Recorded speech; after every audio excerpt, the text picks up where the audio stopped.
Bendiciones, de nuevo, el maestro José Briceño, transmitiendo verdades del reino, verdades verdaderas, la verdad absoluta, el pensamiento de Dios, o parte del pensamiento de Dios en relación a la justicia divina.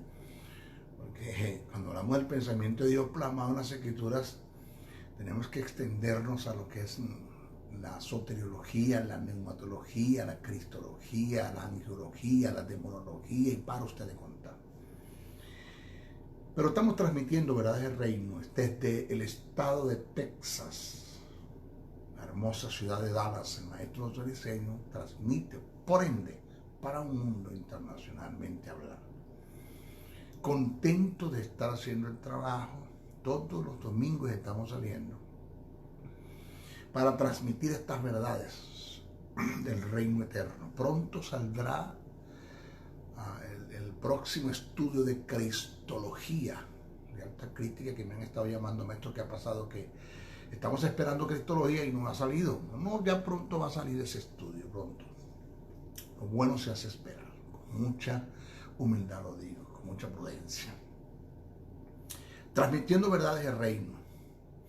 La importancia de conocer la verdad verdadera, la verdad absoluta, el pensamiento de Dios, para formar un carácter y hacer de estas verdades una vivencia y caminar en ellas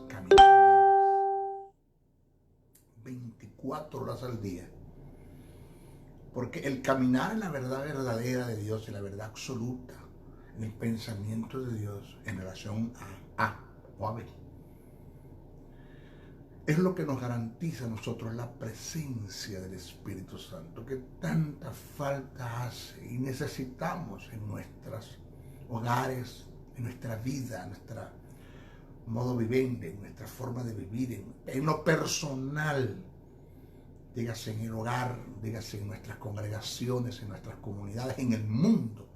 Necesitamos la presencia. Cuando hablamos de presencia, estamos hablando de amarillismo, de un teatro, de emocionalismo, de que se me paran los pelos, de risas santas y que de soplos, y nada de eso, nada de eso. Es un teatro en el que muchos han caído. Seudismo de lo que es presencia. Satanás ha salido a hacer el trabajo. Cuando hablamos de presencia, estamos hablando de la respuesta de Dios ante una necesidad o una demanda. Porque la iglesia no vive de necesidad, vive de demandas. Quien vive de necesidad es el mundo que no tiene a Dios. Nosotros no necesitamos nada, nosotros lo tenemos todo, estamos completos en Cristo. En Cristo estamos completos. El que tiene a Dios lo tiene todo. Que eso no se ha descubierto es otra cosa. El creyente no ha descubierto esa verdad. No ha tenido una identidad en Cristo que son y que tienen y que pueden en Cristo Jesús. Por eso es que afirmo que la iglesia no vive de necesidad, vive de demandas. El creyente no vive de necesidad, vive de demanda.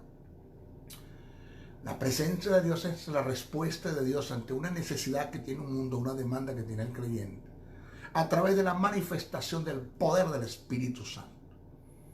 Cuando se produce una sanidad, en mi caso yo fui sanado de una enfermedad terminal, que según la ciencia médica, por ende no tiene cura.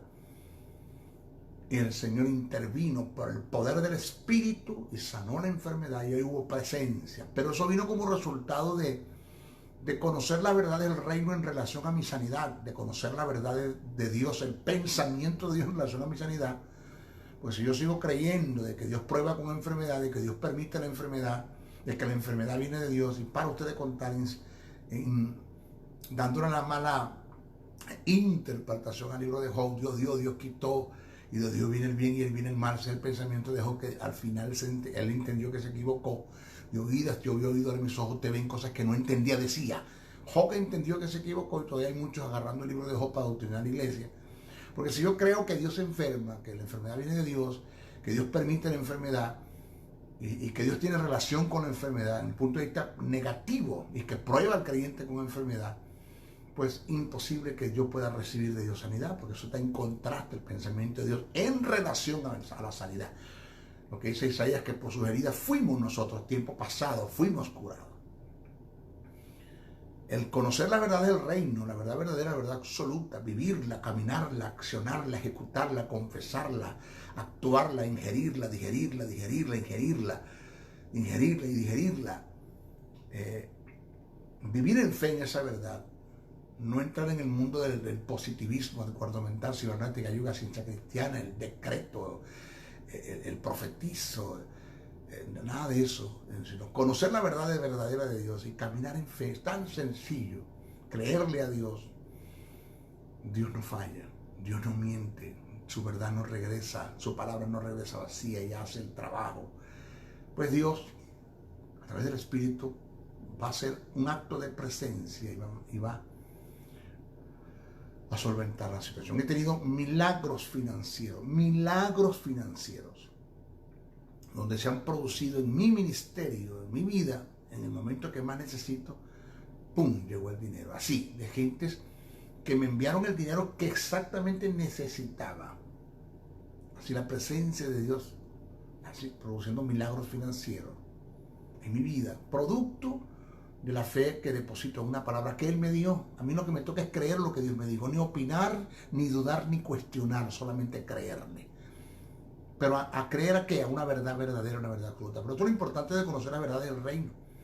El gran porcentaje de nuestros creyentes en nuestras iglesias están caminando en falsa doctrina, dígase en seudismo, en catolicismo romano, en paradigmas, filosofías, tradición, religión, dogma, principios de ocultismo, poder trascendental dentro de la iglesia. Toda esa basura está dentro de la iglesia como doctrina, y ahí está caminando el creyente, y por ende pues Dios no tiene nada que ver con eso. Dios dice, yo no camino en eso. La gente tiene que aprender a caminar el lenguaje de Dios, conocer el pensamiento de Dios y vivirlo. Y así, yo sé quién es Dios, conozco a Dios, sé que Dios no falla, no miente. Él es cobertura, Él es padre, Él es paterno, Él es materno. Yo conozco a Dios, sé lo que es doblar rodillas en fe y no pedir, sino demandar, porque el creyente no pide, el creyente demanda. Pedir es la actitud de un mendigo cuando solicita algo que no le pertenece. Demandar es solicitar lo que me pertenece. Yo no le pido a Dios, yo lo demando. Jesús dijo, todo lo que demandares, no lo que pidieres. Demandar es solicitar lo que ya Dios tiene, que me pertenece por gracia. Y yo no tengo que rogarle a Dios, no tengo que rogarle ni por una enfermedad, ni por una sanidad, debo decir, corrijo, ni por una sanidad, ni tengo que rogarle por finanzas. Yo no tengo que rogarle a Dios nada. ¿Por qué? Porque nosotros somos hijos de Dios, somos herederos y coherederos. No tenemos que rogar, entiéndase, oiga bien esto. No tenemos que rogar, pero tampoco tenemos que llegar con arrogancia ante la presencia de Dios. Tenemos que llegar humilde y sencillo y reconocer que por gracias, en el amor de Dios, en la compasión de Dios, en su misericordia, en su gracia, manifestó envió a su Hijo para darnos la provisión y sacarnos del estado deplorable en la que estábamos como mendigos y llevarnos a ser sus hijos. Éramos esclavos, ahora somos siervos del Señor.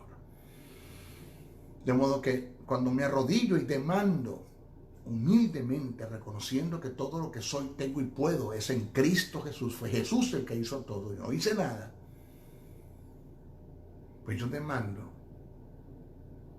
y a Dios eso le agrada, sin protocolo y sin rodeo. Yo no le digo a Dios, Señor, vengo a ti por la equiterna, la requinquiterna y la eterna sangre del Cordero derramada en la cruz del Calvario. Ahora vengo a ti, oh Señor. Dios me dice, deja el rodeo y habla, porque tú eres mi hijo. No tienes que estar con tanto rodeo. Ven, conversa conmigo, entiende que todo lo que tienes, puedes y eres es por causa de lo que yo decidí hacer en mi hijo, y de lo que mi hijo hizo por ti, de lo que el Espíritu Santo va a ejecutar en el mundo físico, de lo que en el mundo espiritual ya está un hecho. Punto. De modo que ven con humildad. En momentos donde me he arrodillado, porque no soy ese hombre yo no soy esclavo de la oración. No, yo no soy esclavo de la oración. Yo entiendo que necesito orar, necesito conversar con Dios, que el que más beneficio tiene acá en esto soy yo. y que mi vida de intimidad no debe fallar nunca.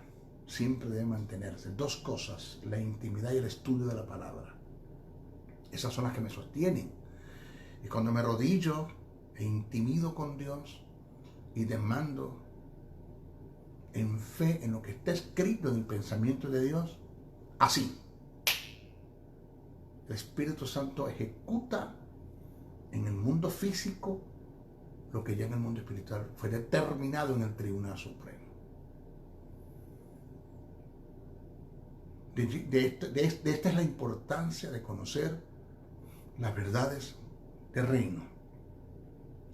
Porque la fe no viene por la palabra. Eso es totalmente falso. Pablo nunca dijo eso. En Romanos no dice que la fe la produce un creyente en la palabra. Lo que sí dicen Romanos, porque desfasaron el texto, lo descontextualizaron, es que de la única forma que el mundo incrédulo,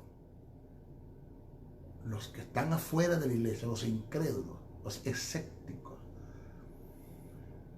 tengan fe para aceptar el plan de salvación en la persona de Jesucristo, es que escuchen el mensaje de Jesucristo. Es lo que quiere decir el texto. Cuando dice la fe es por el oír por la palabra es el evangelio, el mensaje de Jesús. Eso es lo que viene hablando Pablo. La ignación del pensamiento: cómo creerán si no en quienes prediquen, cómo predicarán si no han sido enviados, cuán hermosos son los pies de los que anuncian el evangelio, las buenas nuevas de salvación. Eso es lo que Pablo viene hablando. La única forma que el mundo tenga fe en Jesús y acepte el plan de salvación de Jesús es que escuchen el mensaje del evangelio, la palabra. Porque ya la fe está en el creyente como fruto del Espíritu, producto del nuevo nacimiento. Entonces, ¿qué papel juega la fe? ¿O qué papel juega la palabra en cuanto a la fe? Que mientras más conozca mi herencia, mi legado, que yo soy, que yo tengo, que yo puedo, mis bendiciones, mis promesas, de lo que está establecido en la palabra, mientras yo más conozca, más tengo donde caminar en fe. Más tengo donde caminar en fe.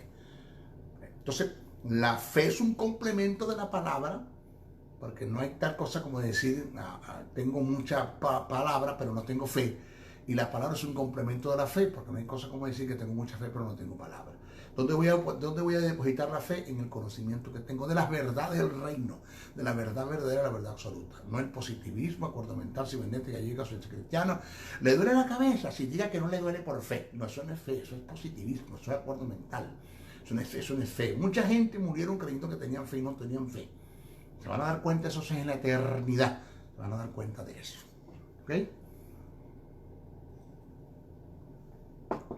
Por eso la importancia de conocer las verdades del reino. Ese es el trabajo central del maestro José Briceño. Presentar verdades del reino. Así, estudiar las escrituras. No leer Biblia, estudiarla para conocer el pensamiento de Dios. Este es nuestro estudio número 8 en relación a la justicia divina. Hoy nos toca hablar el incidente, uno de los incidentes que se dio en la cruz del Calvario, que ya lo dije, incidentes que ni los políticos, ni los religiosos, ni los militares, ni el populacho, ni los gentiles, ni los judíos que estuvieron al frente de la cruz, ni María, ni Juan, vieron lo que se dio en el mundo espiritual. Ellos no vieron eso.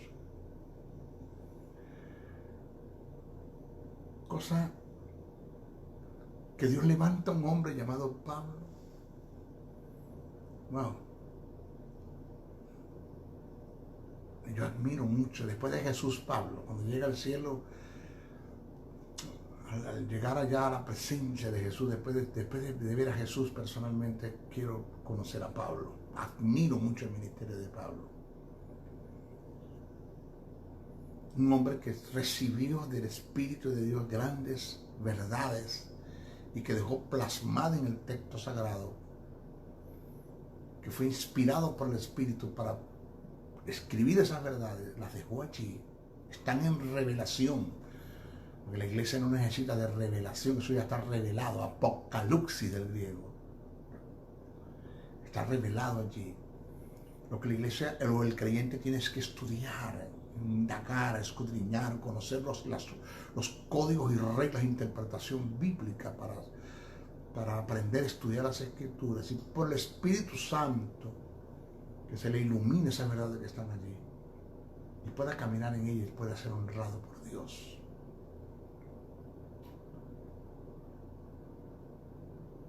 Hablamos de redención, agoraxo, hexagoraxo, lutros y apolutrosis, ya no solo hablamos.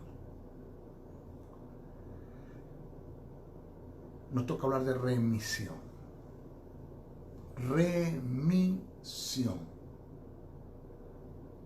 de donde se deriva el término remitir, que indica remover, quitar, trasladar, transponer. Es el acto de quitar de para poner en. De para poner en. Ya voy a explicar de quién se quitó y en quién se colocó, hablando del estado del pecado.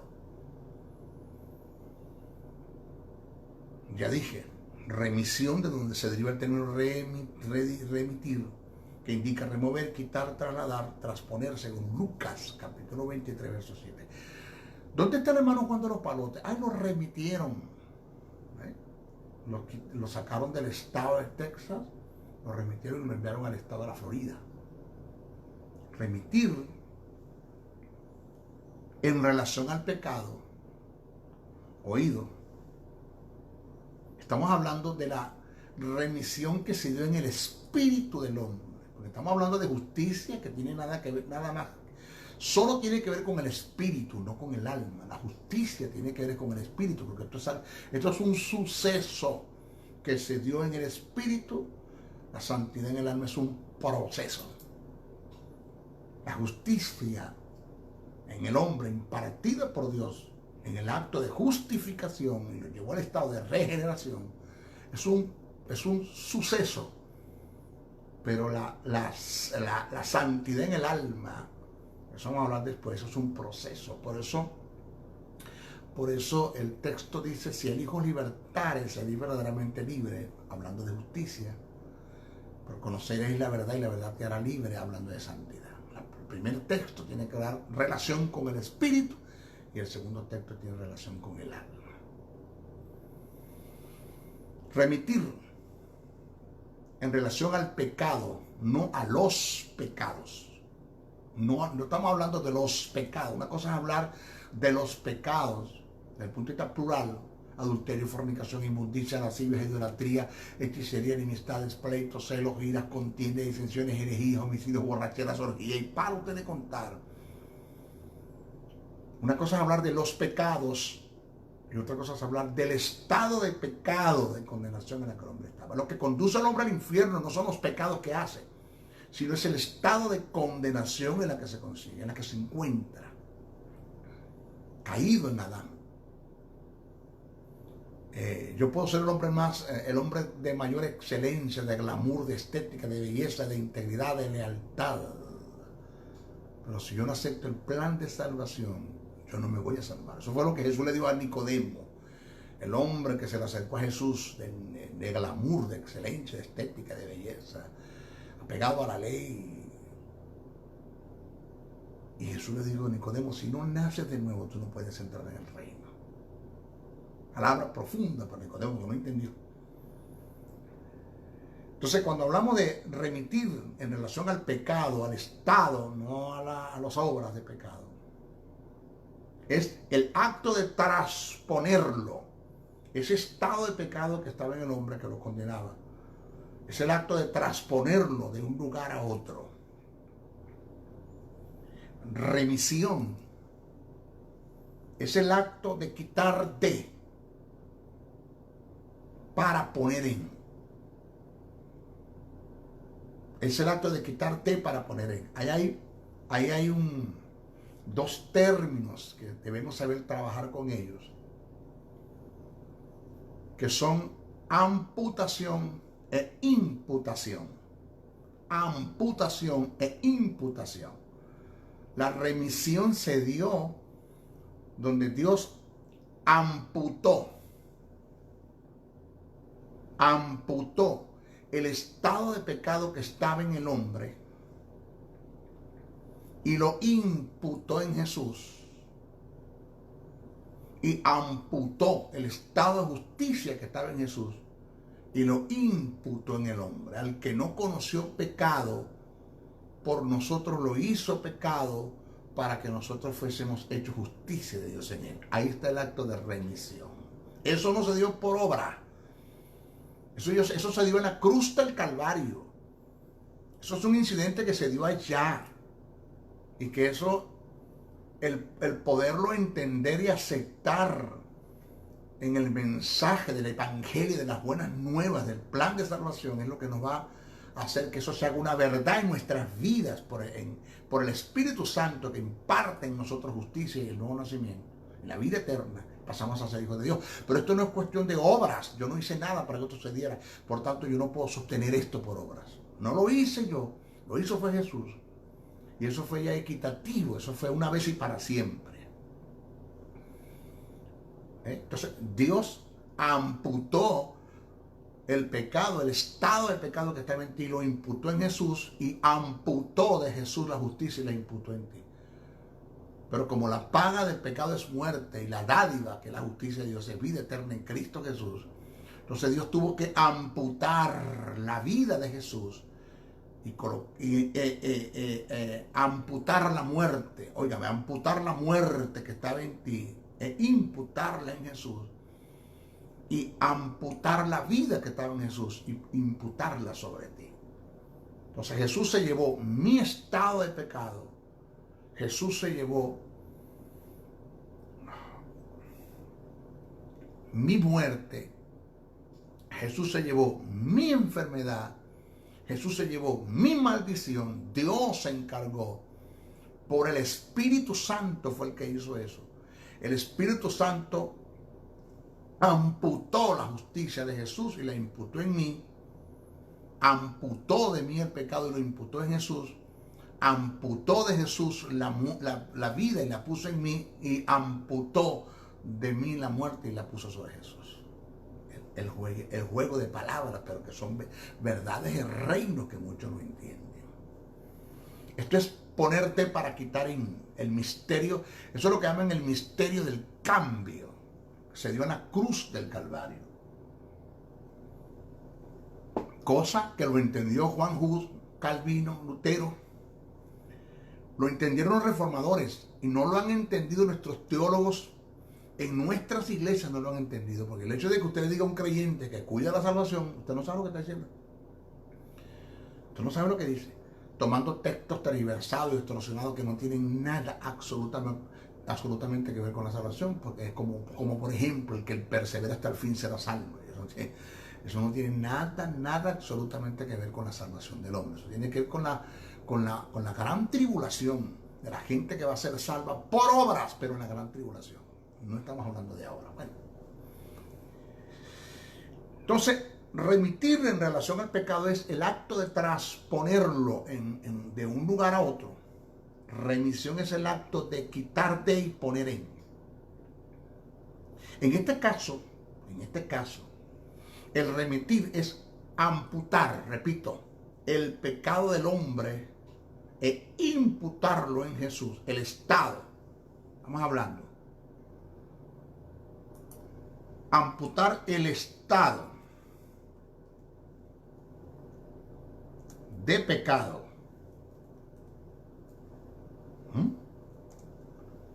del hombre e imputarlo en Jesús por causa de este incidente. ¿De cuál? Del remitir, el incidente de la remisión. Jesús pasó a ser el germen del pecado. Maestro, oiga, presta atención que el maestro del Señor no está jugando al ministerio. Yo sé que estoy enseñando. Por eso es que Jesús no venció al diablo en la cruz. Mucha gente lo predica, mucha gente lo canta. Venció al diablo en la cruz. ¿eh? Y la gente lo canta, venció al diablo en la cruz, y eso, aplaude. Y resulta que cuando tú vas al texto sagrado, la Biblia te afirma que Jesús fue vencido en la cruz del Calvario, porque Dios causó tu derrota en él. Dios puso tu derrota en Jesús. Jesús no venció al diablo en la cruz. No nos dice la Biblia en ninguna parte. Cuando dice venciendo los principados y la potestad, los exhibió públicamente triunfando sobre ellos en la cruz. Allí no está hablando de demonios, ni está hablando del diablo, está hablando del Sanedrín. Está hablando de lo que representaba la ley, está hablando de los místicos y gnósticos y falsos maestros que querían desviar a los colosenses de la doctrina. Pero no está hablando de demonios. Porque Jesús no podía vencer al diablo si primero no vence la muerte. Dice que venció al que tenía el imperio de la muerte a través de la muerte, entonces al diablo. Jesús, Dios puso tu estado de pecado sobre él en la cruz del Calvario y lo hizo pecado, el germen del pecado.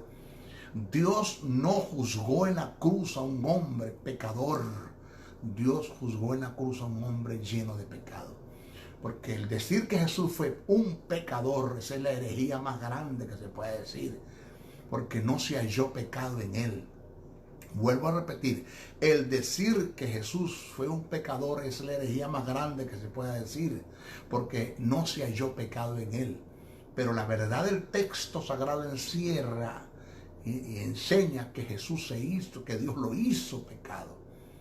Al que no conoció pecado, por nosotros lo hizo pecado. O sea, el germen del pecado, Dios lo puso todo sobre Jesús. El estado de condenación que estaba en Adán, Dios lo quita de Adán.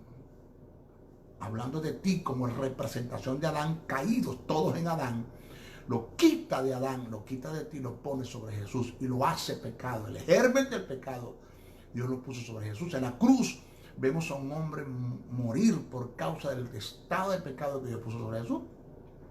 De paso, si Dios no pone o coloca el estado de pecado sobre Jesús, Jesús no puede morir. Porque lo que mata a Jesús, lo que permite que Jesús muera, es el estado de pecado que Dios puso sobre él, que es la condenación. Si en Jesús no entra el pecado, no puede entrar la muerte, no puede entrar la enfermedad, no puede entrar nada. Pero todo esto lo hizo fue Dios. Jesús no hizo pecado, Jesús no cometió pecado, y por causa de haberle dado cumplimiento a la ley, a los 613 mandamientos, Jesús fue justificado en el Espíritu, vivificado. A lo que fue justificado, fue vivificado, venció la muerte, venciendo la muerte venció el Hades, venciendo el Hades venció los principados y la potestad, y se levantó como el gran sumo sacerdote y está sentado a la diestra del Padre, con todo poder, con todo dominio, con toda autoridad, con todo señorío. Él dice aquí: yo soy el que vivo y el que estuve muerto y el que vivo ahora por los siglos de los siglos, y tengo las llaves del Hades y de la muerte. Llaves, autoridad, llaves que tiene que ver con autoridad. Yo tengo las llaves de David. La palabra llaves de David es la autoridad del reino eterno. Ese es nuestro Señor Jesucristo. Esto muy poco se enseña en la iglesia. Esto muy poco se dice en nuestras congregaciones. Nuestros creyentes deben conocer estas verdades. Deben conocer estas realidades, señores. Yo insto a mis colegas, a los ministerios que me están escuchando: señores, estudien. Busquen estudiar las escrituras, indagar, escudriñar, aprendan a escudriñar las escrituras. Hay un mensaje que yo transmití, está en YouTube, que se llama Códigos y Reglas de Interpretación Bíblica. Búsquelo, que yo ahí le enseño yo a cómo estudiar las escrituras. Sea humilde, vaya y escúchelo. Señor, en este caso, el remitir es amputar el estado de pecado del hombre e imputarlo en Jesús. Por causa de este incidente, Jesús pasó a ser el germen del pecado, para que el hombre pasara a ser la justicia de Dios. Maestro, ¿qué usted me quiere decir? ¿Que nosotros no somos pecadores? No. Yo no soy un pecador, yo peco. Oído. Yo no soy un pecador, yo peco. Pecadores son los que están en el mundo.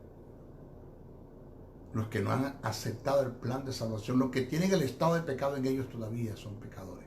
Juan no dice, si somos pecadores, abogados tenemos que Cristo y la sangre de Cristo nos limpia estos pecados. Juan no dice, si pecamos, abogados tenemos que Cristo y la sangre de Cristo nos limpia todo pecado. Porque nosotros no somos pecadores, nosotros pecamos. Que son dos cosas totalmente diferentes. Los únicos que tienen derecho, o debo decir, no derecho porque estoy delegando autoridad, es una forma de decir una verdad. Los únicos que pueden, ese es el término, los únicos que pueden pecar son los que son justos, los que tienen la justicia de Dios. Los que tienen el estado de pecado no pecan, ellos están en el pecado, ellos son pecado. Ellos tienen el germen del pecado. ¿Ok? Entonces, Jesús pasó a ser el germen del pecado para que el hombre pasara a ser la justicia de Dios. Eso está en segunda carta a Corintios, el capítulo 5, verso 21. El que no conoció pecado, por nosotros lo hizo pecado para que nosotros fuésemos hechos justicia de Dios en él.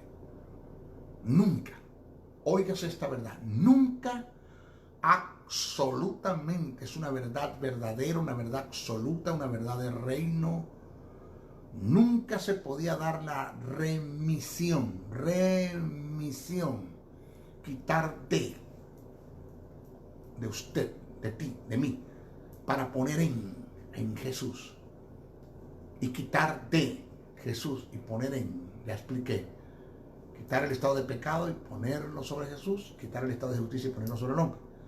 Nunca se podía dar la remisión si no hubiese habido un lugar donde poner lo remitido, según Mateo 26, 28, Hebreos 9, 15, 22, Hebreos 10, 18.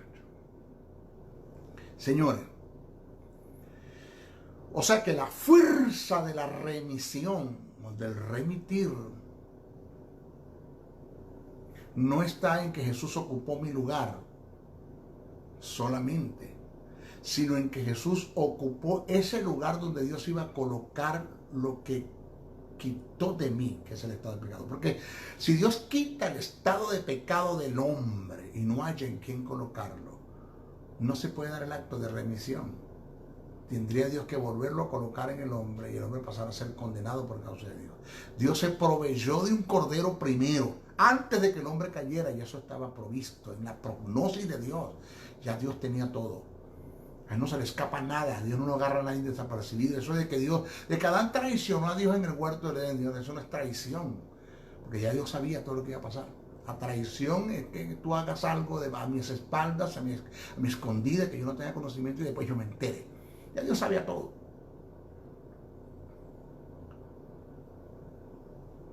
Entonces, cuando Dios quita el estado de pecado de mí y no hay en quien colocarlo, tiene que volver a colocar en mí. Paso a yo ser condenado por Dios. No, Dios quitó el estado de pecado de mí, pero ya tenía provisto un cordero en quien colocar el estado de pecado. Tenía un sustituto, tenía un envase, acepta ese término, tenía un envase en quien colocar el estado de pecado. Entonces, la fuerza de la remisión no solamente está en que Jesús ocupó mi lugar, sino ocupar el lugar donde Dios iba a colocar mi estado de pecado. Mire, en la dispensación de la ley,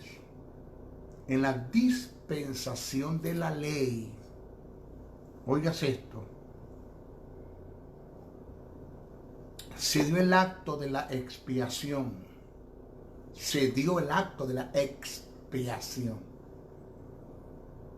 no de remisión. En el Antiguo Testamento, la sangre de los corderos, que eran tipo de Jesús es el antetipo, cumplimiento. La sangre de los corderos no podían quitar, extirpar, desramificar el pecado del hombre. Solo lo podía ocultar. Que cuando usted agarra una basura, barre la casa y la echa debajo de la alfombra.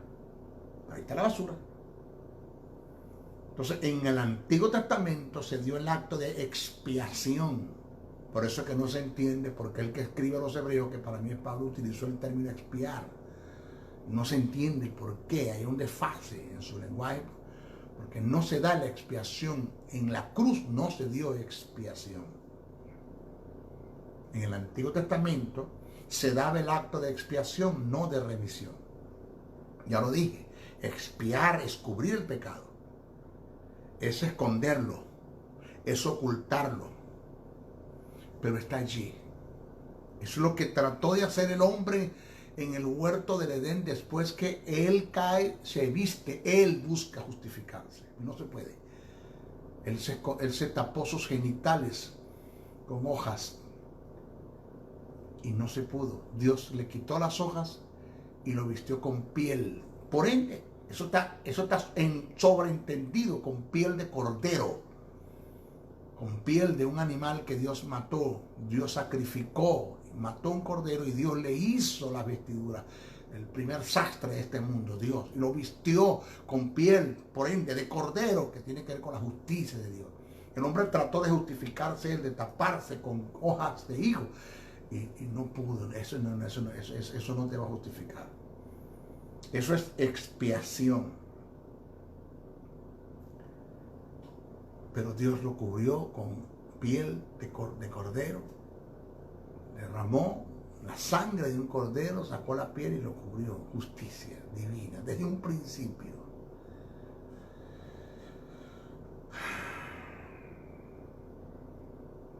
En la dispensación, repito, de la ley se dio el acto de la expiación, no de remisión. Expiar es cubrir el pecado, es esconderlo, es ocultarlo. Pero hasta allí llegó. De allí para hacia adelante el hombre no podía hacer nada. Remitir es extirpar, desramificar, quitar de raíz. Es mover el pecado en forma definitiva, absoluta, de un lugar a otro.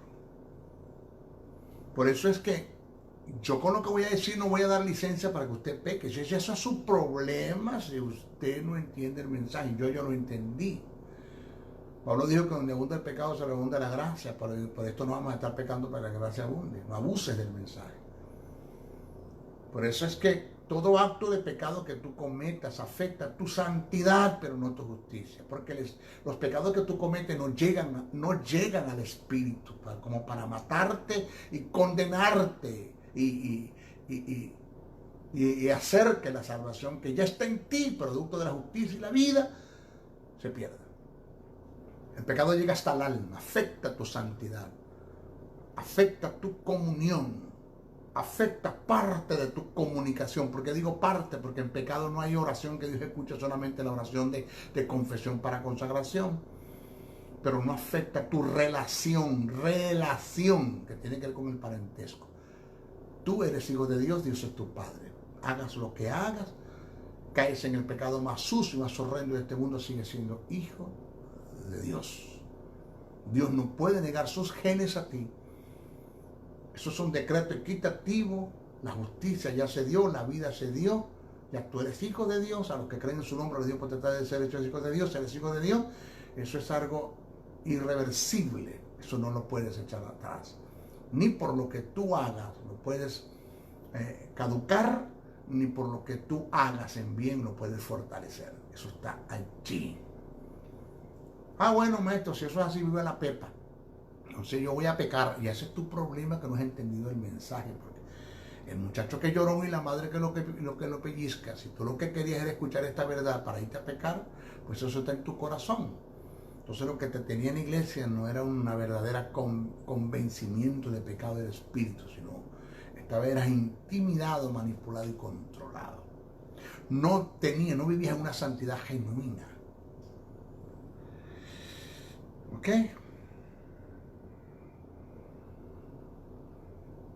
Fíjese esto. Porque la vida de la carne en la sangre está. Esto es el texto, Levíticos 17:11. Dice, porque la vida de la carne en la sangre está. Y yo os la he dado para hacer expiación sobre el altar por vuestras almas. Y la misma sangre hará expiación de la persona. Expiación. Levítico 17:11. Hebreos 9:22. Y casi todo es purificado según la ley con sangre. Y sin derramamiento de sangre no se hace remisión de pecado. Levítico expiación, Hebreo remisión. Porque en el Antiguo Testamento se dio la expiación, no la remisión. En la dispensación de la gracia no se da la expiación, se da la remisión. Ahora, en Hebreo, en el capítulo 2, el verso 17, está mal traducido.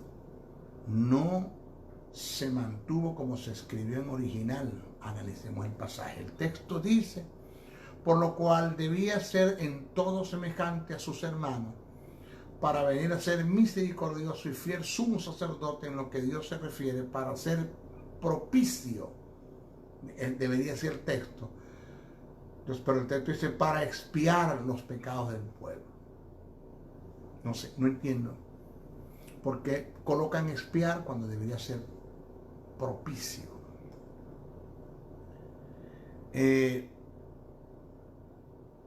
En Hebreos, el capítulo 10, verso 1 al 18, voy a leerlo.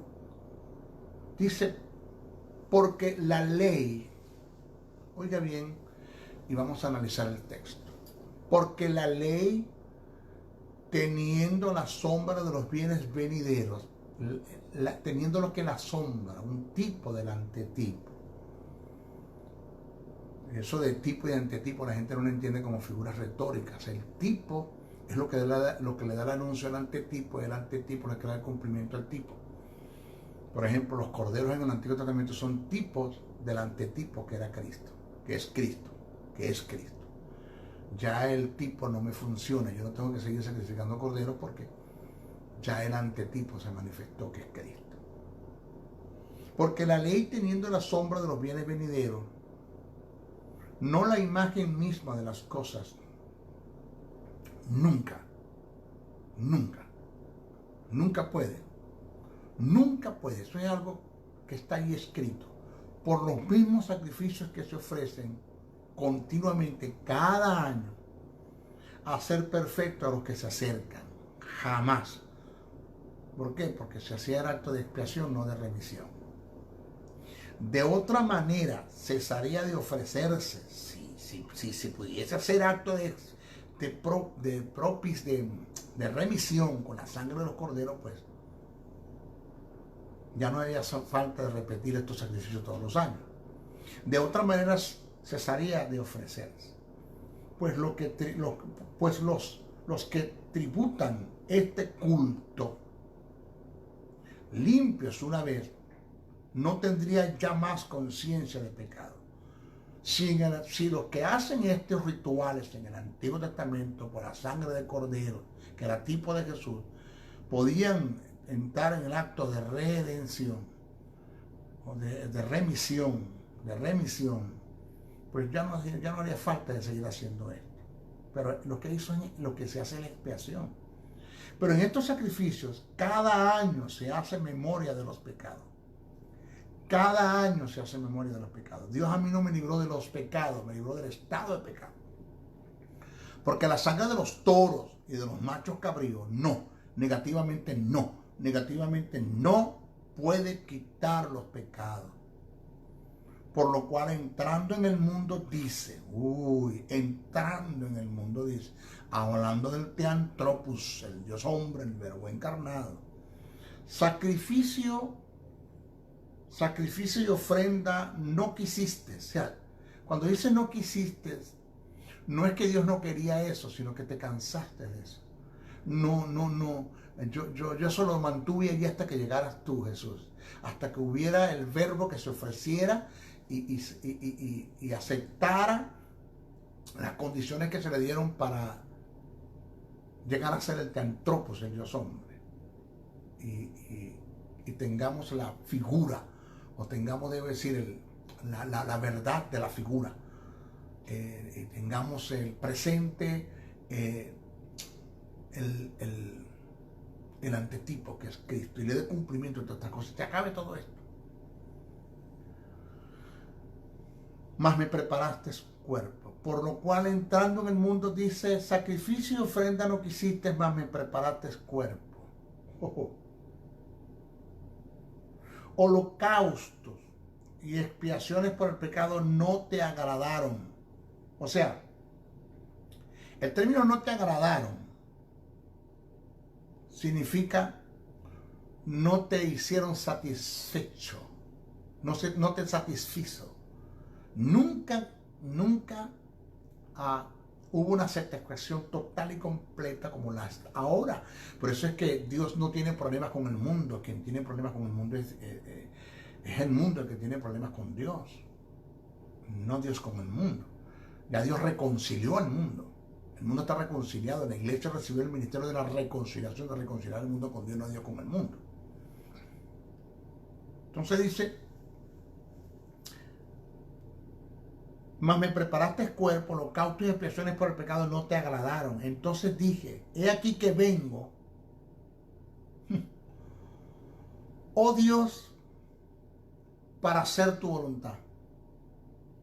Como en el rollo del libro está escrito de mí, todos los que escribieron los profetas, diciendo primero, sacrificio, ofrenda y holocaustos y expiaciones por el pecado no quisiste, ni te agradaron, o sea, no te hicieron satisfechos, las cuales cosas se ofrecen según la ley. Y diciendo luego, he aquí que vengo, oh Dios, para hacer tu voluntad. Quita lo primero, los sacrificios que se hacían en el Antiguo Testamento, para establecer esto último. ¿Esto qué? Último, si quieres, para colocar lo segundo, lo último. En esa voluntad somos santificados. Hablando de la justicia divina, mediante la ofrenda del cuerpo de Jesucristo, hecho una vez y para siempre. Y ciertamente todo sacerdote está día tras día ministrando y ofreciendo muchas veces los mismos sacrificios, que nunca pueden quitar, que nunca pueden quitar el pecado, el estado de pecado. Hablando del Antiguo Testamento, hablando de la expiación, hablando de los sacrificios que se dan en el Antiguo Testamento. Pero, conjunción adversativa, pero, adversatividad está la diferencia que hay entre los dos corderos, entre los dos sacrificios. Pero Cristo, habiendo ofrecido una vez para siempre un solo sacrificio, no muchos, por los pecados, se ha sentado a la diestra de Dios. De ahí en adelante, esperando hasta que sus enemigos sean puestos por estrado de sus pies. Porque con una sola ofrenda, ¿cuánta? Con una sola ofrenda hizo perfecto para siempre a los santificados, a los que justificó. Y nos atestigua lo mismo el Espíritu Santo, que fue el que hizo el acto de justificación y de edificación. Porque después de haber dicho, este es el pacto que haré con ellos, después de aquellos días, dice el Señor, pondré mis leyes en sus corazones y en su mente las escribiré. Añade, nunca más me acordaré de sus pecados. Hablando del estado de transgresiones, pues donde hay remisión de estos, no hay más ofrenda por el pecado. Ahora, si Dios quita del hombre el estado de pecado que lo condenaba y no consigue en quién colocarlo, tendría Dios que volverlo a poner sobre el hombre, entrando en el hombre, la condenación de parte de Dios, no habiendo posibilidad de justificación. Por eso Dios, en su prognosis, su eterno conocimiento, se proveyó de un sustituto que ocupara el lugar donde sería colocado el estado de pecado que mantenía al hombre en condenación. Esto indica que la fuerza de la remisión no estuvo en lo absoluto en que Jesús llevó mi estado de pecado, sino en que Él ocupó el lugar donde Dios colocaría dicho estado. Jesús no solo ocupó nuestro lugar haciéndose pecado, sino que ocupó el lugar donde fue colocado nuestro estado de pecado. Segunda carta a Corintios, el capítulo 5, verso 21. El que no conoce el pecado, por nosotros lo hizo pecado para que nosotros fuésemos hechos justicia de Dios en él. Pero más adelante, cuando yo trate el misterio del cambio, daremos mayor explicación de esto. ¿Ok? Nuestro próximo estudio, vamos a hablar de lo que es propiciación. Ya hablamos de lo que es redención, en sus 4 estados: agoraxo, agoraxo, alutro y apolutrosis. Hablamos de lo que es remisión, remitir, quitar de para poner en. Vamos a hablar de lo que es propiciación en nuestro próximo estudio. Por eso es que lo que a mí me lleva a arrodillarme a pedir perdón cuando cometo un pecado no es el miedo o lo intimidado que yo me siento, porque Dios me puede quitar la vida, me puede quitar todo lo que me ha dado. Dios me puede quitar todo.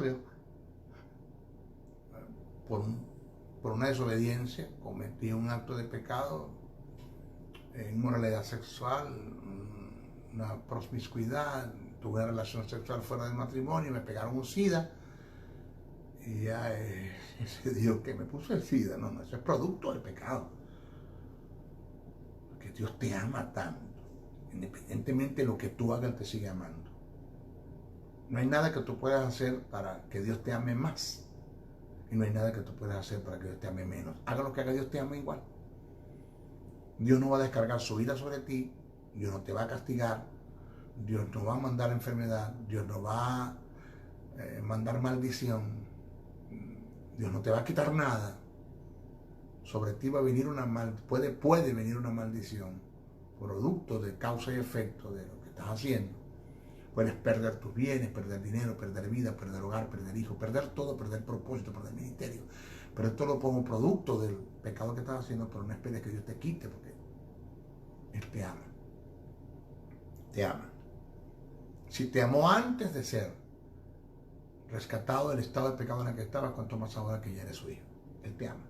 Pero eso lo vamos a explicar en lo que es propiciación, que es calmar la ira de un Dios ofendido.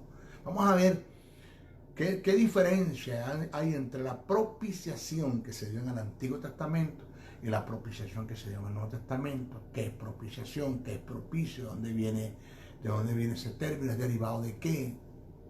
Pero eso lo vamos a hablar en nuestra próxima clase, ¿ok? Se despide el maestro Briseño. Uno, oren mucho por mí, bastante, cúbranme. Yo creo mucho en la intersección. Cúbranme bastante.